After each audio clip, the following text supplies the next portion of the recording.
once again, the sewing doctor in New York. This time we have a Bernina.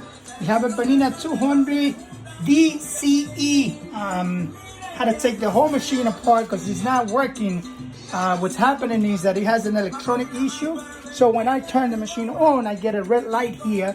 As soon as I get a red light, it's telling me she's not gonna work. So I have opened up the machine already. I'm gonna check everything inside now. Make sure I check one by one all the circuit board, all the power supply, all the wiring, everything is gonna be checked to make sure that this machine is fixed. So I'm gonna go inside now, double check everything, use my electric meter here right now to double check everything on the machine and make sure that I got it right. So let's jump into it and check it out right now. Again, the sewing doctor from New York City. Once again, thank you for watching the sewing doctor. Here's the Bernina 2000 DCE. This machine came in completely damaged. All the electronic board were kind of broken and damaged. We were able to put it back together. Everything seems to be working very, very nice. Let me show you some samples. Thank you for watching.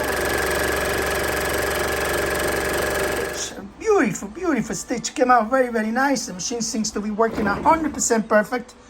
Again, this is the sewing doctor in New York with the Bernina DCE 2000. Thank you for watching.